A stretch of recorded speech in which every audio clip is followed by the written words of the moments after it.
Welcome to NEXTGames, a guide to ninja series. In this video, we'll be covering Savage Blade. I will start with an overview of Savage Blade, then talk about the different situations in which you will use it. I'll then show you the gear set that I recommend you use with Savage Blade, as it's fairly straightforward, and then show you some real-life damage examples of what you can expect from this weapon skill. Now, up until now in this series, we have covered only katana weapon skills. But there is a weapon skill that you can use with another type of weapon that can outdamage all of Ninja's other weapon skills in many situations, and that is Savage Blade. Now, Ninja gains access to this weapon skill by using the Nagling Sword, which is obtained from Ambuscade. Now, Savage Blade has a stat multiplier of 50% strength and 50% mind, and it is a 2-hit attack. Now, its strength comes from its FTP multipliers, which are 4 at 1000 TP, 10.5 at 2000 TP, and 13.75 at 3000 TP. Now, due to this high FTP, the best overall DPS is achieved with the Hitaki in your offhand, so that you're always hitting for the highest FTP numbers possible, while still weapon skilling as close to 1000 TP as possible. In regards to skill chains, it has both fragmentation and scission skill chain properties. Now, in regards to pure weapon skill damage, Savage Blade is right up there with Blade 10 and Blade Chi, and due to Nagling's bonuses will often outdamage both those two options. Now, in a buff situation, I will normally average about 33,000 per Savage Blade, with it spiking as high as about 66,000, so it's definitely a very potent weapon skill that frankly Ninja can't touch with any of its other katana weapon skills, unless you're talking about some very specialized situations with Blade Chi. Now, similar to Blade 10 and Chi, Savage Blade cannot be spammed for a strong skill chain like He, Shun, and Metsu can. This means you will most commonly use it on content where you don't normally rely on skill chains for your damage. Now, some primary use cases for this weapon skill are Dynamis D and Omen, when a single Savage Blade weapon skill will do a large percentage of the mob's total hit points, or where everyone is spamming weapon skills on a main NM, and therefore, of course, you're not really going to be focusing on timing of skill chains. It can also be used to make a powerful light skill chain for 30 to 40,000 skill chain damage if you use Shun followed by Savage Blade. Now, this requires you to be haste capped and to put a weight 1 followed by the equip of the next weapon you're going to use in your macro command, so that it automatically facilitates the swapping of these weapons. Now, please note, in all of my tests, this does not lead to more DPS than if you use He with a Kanagi or Shun with a Hishi. However, if you have the Kanagi and need to make a light skill chain, this is the best and most powerful way to do so. Additionally, if you don't have a Kanagi or a Hishi, then simply getting a Gokatai and a Nagling from Ambuscade will put you in that same ballpark of DPS as having the Hishi or the Kanagi with a lot less effort. So that's another place where it really could excel, is if you don't happen to have those two weapons. Now, in general, Savage Blade is going to give you your best DPS in these situations, but note that Savage Blade is one of those weapon skills that needs really good buffs to perform well. If you are very attack starved, then the attack boost from Shun or the crit assistance from He is going to be competitive, if not better.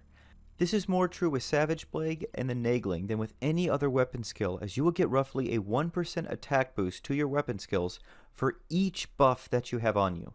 This makes Nagling extremely powerful in those hyper buff situations.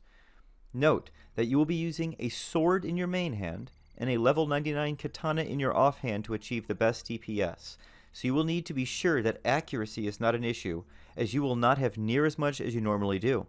High accuracy food is strongly recommended because of this.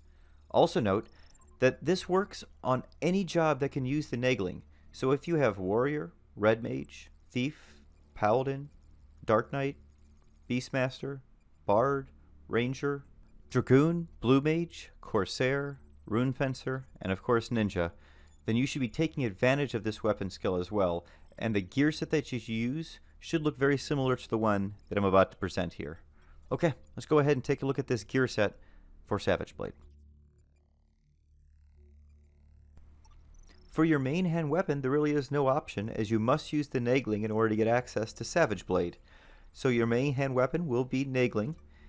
This will give you a 15% boost to your Savage Blade damage as well as that neat boost we talk about where it gives you a 1% attack boost for every buff that you have on you. Now, in the offhand slot, you're almost always going to want to use the Hitaki, which will give you a TP bonus of 1000 and lead to your best overall DPS. Now, if you're going for the best single weapon skill damage and not concerned about overall DPS, then what will give you the best weapon skill damage numbers will be the Turnian Dagger +1, augmented through Odyssey, with 5% weapon skill damage on it and accuracy +40. For the ammo, I suggest the Seething Bomblet +1, augmented with an additional 10 strength. There is no alternative to this. This is definitely what you want to use. For the head slot, you always want to use the Hachiya Hatsuburi +3 for its weapon skill damage boost of 10%. There is no alternative here you want to use either. Next is the neck slot, where you're always going to want to use the Ninja Nodowa +2 for its physical damage limit +10% and its accuracy. For the earring slots, you want to use the Lugra Earring +1, augmented through Odyssey with Strength, Dex, Vit, and Intelligence. Now, if you don't have this, a good alternative is the Ishvara Earring. The best in slot for your other earring slot is always going to be the Moonshade Earring with its TP bonus of 250. Next, the body slot. Now, the most realistic option here for best in slot is a Herculean Vest with weapon skill damage 5% on it. In addition to that, you'd like to get some of these other stats, up to Strength 10, up to Attack 25, and up to Accuracy 25 to help with your accuracy. Now, there is an alternate to this. If you want to go for Dark Matter augments, you can get up to weapon skill damage 10%, but of course it's quite rare. Now, it's going to be the exact same story with our hands, where the best in slot option is going to be Herculean Gloves, with weapon skill damage 5% as our most important stat, and then trying to get some secondary stats of up to Strength 10, Attack 25, and Accuracy 25. Additionally, once again here, we can get the Dark Matter augment of up to weapon skill damage 10%, if you can somehow manage it. In one of the ring slots, you want to use the Wriggle Ring with its strength, accuracy, and attack boost. And in the other ring slot, you want to wear the Epaminondas ring with its weapon skill damage +5%. An alternate for either of these rings can be the Korea Ring +1. The next slot we're going to talk about is the back slot, where, surprise, surprise, it's an Andartia's mantle. Here, with the augments of strength 30, accuracy 20, attack 20, and weapon skill damage +10%. For the waist slot, you want to use the Salafi Belt +1, augmented with strength +15, double attack +5%. There is no alternatives to this belt slot. For legs, you want to use the Mochizuki Hakama +3 with its weapon skill damage +10 and strength +42. Nothing else is going to come close to beating this. For our final slot, the feet slot, it's very similar to the body and hands, where you want to use Herculean boots, augmented with, most important of all, weapon skill damage +5%, and then with as close as possible to these secondary augments of strength +10, accuracy +25, and attack +25. Once again, a Dark Matter augment is possible of up to weapon skill damage +10%. My two examples are pretty simple and straightforward. The first one is Wave 1 in Dynamis D Sandy. It's just cutting through a bunch of trash mobs on a farming run that we did last night. And the second battle example is from a run we did last week up against the Wave 2 Dynamis D Juno boss to show you what's possible there. Note that you can use Savage Blade on the elemental circles to do really good damage on Wave 3, but I don't recommend using it against the Volt mobs or the final boss as their evasion is just too high.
that's going to bring our A Guide to Ninja series weapon skill videos to a close.